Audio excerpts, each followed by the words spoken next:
اللہ الرحمن الرحیم وینتصب ای المضارع بأن ملفوظة ولن قال الفراء اصله لا ابدل الالف نونا وقال الخلیل اصله لاء فقصر كأيش في أي شيء وقال سبوي إنه حرف برأسه وإذن قیل اصلہ اذ ان فخففت وقیل اصلہ اذ الظرفیت فنوّنا عوضا عن المضاف الیہ وکی وبأن مقدرة بعد حتی نحو سرت حتی ادخلها وبعد لام کی نحو سرت لأدخلها وبعد لام الجحود وهي اللام الجارة الزائدة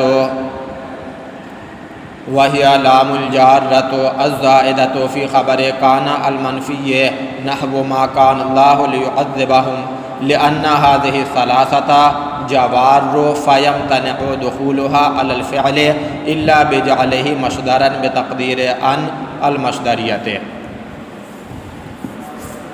مضارع کا اعراب تین ہے: رفع، نصب اور جزم۔ مضارع مرفوع کب ہوگا، اس پر رفع کب آئے گا، اس کا بیان ہو چکا، اور وہ یہ ہے کہ مضارع کا ناصب اور جازم سے خالی ہونا۔ اگر وہ ناصب اور جازم سے خالی ہوگا تو مرفوع ہوگا۔ یہ اور بات ہے کہ اس کا عامل کیا ہے، وہی تجرد اور ناصب و جازم سے خالی ہونا ہی عامل ہے، جیسا کہ کوفیوں کا مذہب ہے، یا مضارع کا اسم کے واقع ہونے کی جگہ پر واقع ہونا یہ عامل ہے۔ بہرحال اگر وہ ناصب و جازم سے خالی ہوگا تو اس پر رفع آئے گا۔ اس کی پوری بحث گزر چکی۔ اس کے بعد دوسرا اعراب مضارع کا نصب ہے۔ تو مضارع منصوب کب ہوتا ہے، کس کی وجہ سے ہوتا ہے؟ تو مضارع منصوب ہوتا ہے ان کی وجہ سے، یعنی ان لفظیہ کی وجہ سے، لن کی وجہ سے، اذن کی وجہ سے، کئی کی وجہ سے، اور ان مقدرہ کی وجہ سے۔ ان، لن، کئی، اذن اور ان مقدرہ۔ ان کے بعد اگر فعل مضارع واقع ہو تو وہ فعل مضارع منصوب ہوگا۔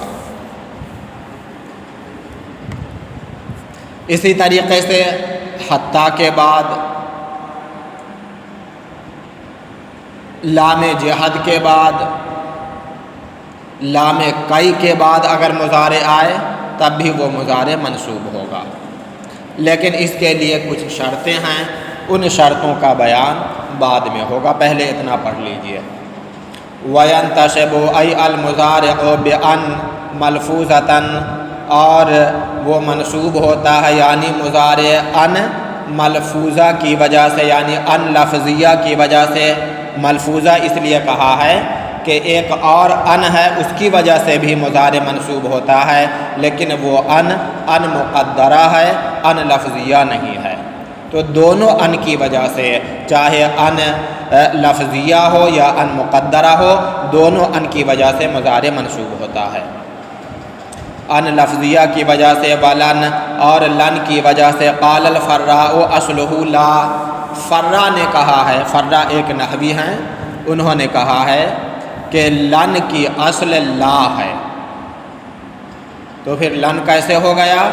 ابدل الالف نونا، الف کو نون سے بدل دیا گیا، الف نون سے بدل دیا گیا۔ لا میں جو لام کے بعد الف ہے اس کو نون سے بدل دیا تو کیا ہو گیا؟ لن ہو گیا لا سے۔ وقال الخلیل، اور علامہ خلیل نے کہا اصلہ لا ان، لن کی اصل لا ان ہے، یعنی لام کے بعد ایک الف لا، اس کے بعد ایک اور الف جو کہ نون سے ملا ہوا ہے، لا ان ہے۔ تو پھر لن کیسے ہو گیا؟ تو اس کا جواب دے رہے ہیں کہ اسے مخفف کر لیا گیا ہے، جیسا کہ ایو شیئن کہا جاتا ہے، ایو شیئن ھذا، یہ کون سی چیز ہے؟ تو ایو شیئن اصل ہے، لیکن اس کی تخفیف کر لی جاتی ہے اور ایو شیئن کو کیا کہا جاتا ہے؟ عیش کہا جاتا ہے۔ عیش، عیش کون سی چیز؟ فقصرا، تو اسے مخفف کر لیا گیا لا ان کو، کعیش فی ای شیئن، جیسا کہ ایو شیئن میں عیش مخفف کر لیا گیا ہے۔ وقال سبوی، اور سبوی نے کہا انہ حرف برأسہ، وہ مستقل حرف ہے۔ کون؟ لن، یہ کسی سے بدلہ نہیں ہے بلکہ خود مستقل ایک حرف ہے۔ وَإِذَنْ، اور اذن کی وجہ سے مضارع منصوب ہوتا ہے۔ قیل اصلہ اذ ان، کہا گیا ہے کہ اذن کی اصل اذ ان ہے، تو اذ ان سے اذن کیسے ہو گیا؟ فخففت، تو اس میں تخفیف کر دی گئی، الف کو حذف کر کے اذن ہو گیا۔ دوسرا قول بھی ہے وقیل اصلہ اذ الظرفیۃ، اور کہا گیا ہے کہ اذن کی اصل اذ ظرفیہ ہے، تو اذ ظرفیہ سے اذن کیسے ہو گیا؟ تو فنوّنا عوضا عن المضاف الیہ، تو اسے تنوین دے دی گئی ہے، کسے؟ ذال کو، جو کہ ساکن ہے، اس کو تنوین دی گئی، تب وہ اذن ہوا، اور جب تنوین دے دی گئی تو کیا پڑھا جائے گا؟ اذن پڑھا جائے گا۔ لیکن اس میں اور جو اذا ظرفیہ ہے اس میں فرق کے لیے نون کی شکل میں لکھا جاتا ہے اذن، تو وہ تنوین کس کے عوض میں ہے؟ مضاف الیہ کے عوض میں تنوین دی گئی ہے، جیسا کہ حین اذن، یوم اذن وغیرہ میں ہے۔ دیکھیے، اور کہا گیا ہے کہ اس کی اصل اذ ظرفیہ ہے، تو اسے تنوین دی گئی ہے مضاف الیہ کے عوض میں، اور جب تنوین دیں گے تو کیا پڑھا جائے گا؟ اذن۔ وکئی، اور کئی کی وجہ سے مضارع منصوب ہوتا ہے، ہر ایک کی مثال بھی آئے گی آگے۔ وَبِأَنْ مُقَدَّرَةً بَعْدَ حَتَّى، اور اس ان کی وجہ سے مضارع منصوب ہوتا ہے جو کہ حتیٰ کے بعد ہوتا ہے، اس ان کی وجہ سے مضارع منصوب ہوتا ہے جو ان حتیٰ کے بعد مقدر ہوتا ہے۔ نحو، جیسا کہ صرت حتیٰ ادخلہا، تو حتیٰ کے بعد اور ادخلہا سے پہلے ان مقدر ہے۔ وبعد لام کئی، اور وہ ان مقدر ہوتا ہے کہاں؟ لام کئی کے بعد۔ نحو، جیسا کہ صرت لادخلہا وبعد لام الجحود، اور وہ ان مقدر ہوتا ہے لام جحود کے بعد۔ جو لام جحود کس پر داخل ہوتا ہے؟ مضارع پر، تو اس لام جحد کے بعد اور مضارع سے پہلے ان مقدر ہوتا ہے۔ لام جحود ہے کیا؟ وہی اللام الجارۃ الزائدۃ فی خبر کان المنفی، اور یہ وہ لام ہے جو جارہ ہے اور زائدہ ہوتا ہے، یعنی لام جارہ ہی ہے حقیقت میں لام جحد، اور یہ لام جارہ ہے جو زائد ہوتا ہے کانا منفی کی خبر میں۔ کانا منفی کی خبر میں، اس کا مطلب کہ کانا اگر ہے صرف کوئی حرف نفی داخل نہ کیا گیا تو اسے کانا مثبتہ کہیں گے، اور اگر حرف نفی داخل کر لیا گیا ہے اس پر تو اس کانا کو کانا منفیہ کہیں گے۔ تو کانا منفیہ کی خبر پر یہ لام جحد داخل ہوتا ہے، اور وہ حقیقت میں لام جارہ ہی ہوتا ہے لیکن وہ زائدہ ہوتا ہے۔ دیکھیے، اور یہ لام جارہ ہے جو زائدہ ہوتا ہے کانا منفیہ کی خبر میں۔ نحو، جیسا کہ ما کان اللہ لیعذبہم، تو کانا ہے اس پر ما حرف نفی داخل کیا گیا تو کانا منفیہ ہو گیا، اور اس کا اسم کلمہ جلالت ہے اور اس کی خبر یعذبہم ہے، تو اس پر لام جحد داخل کر لیا گیا ہے، لیعذبہم ہو گیا۔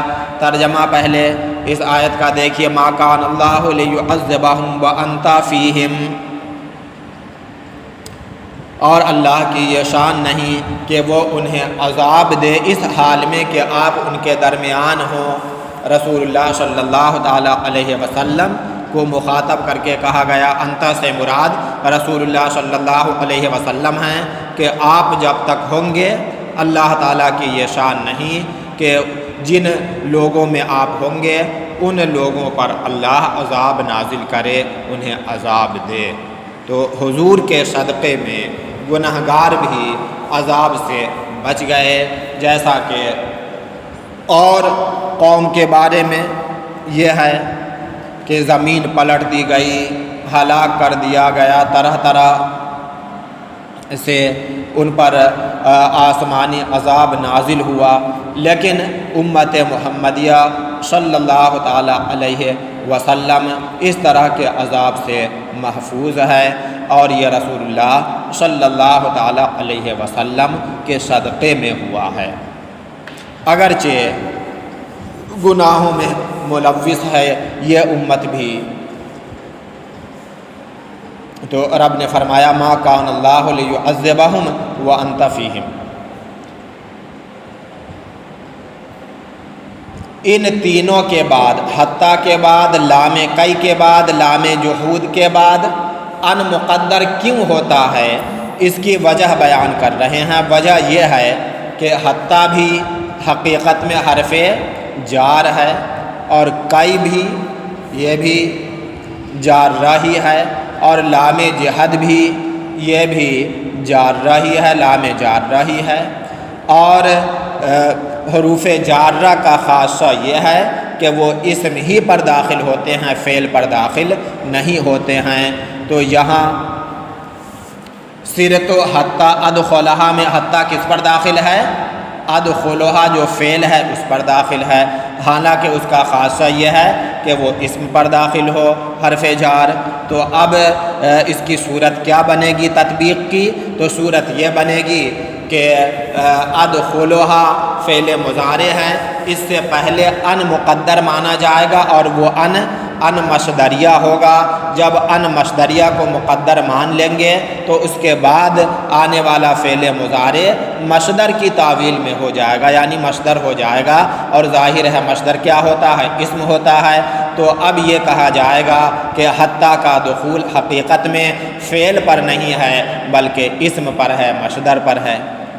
یہی معاملہ کئی کا بھی ہے، لام جحد کا بھی ہے۔ ترجمہ دیکھیے، لِأَنَّ هَذِهِ الثَّلَاثَةَ جَوَارٌ، اس لیے کہ یہ تینوں حروف جارہ ہیں، فَيَمْتَنِعُ دُخُولُهَا عَلَى الْفِعْلِ، تو ان کا داخل ہونا فعل پر ممتنع ہے، کیونکہ حروف جارہ اسم ہی پر داخل ہوتے ہیں۔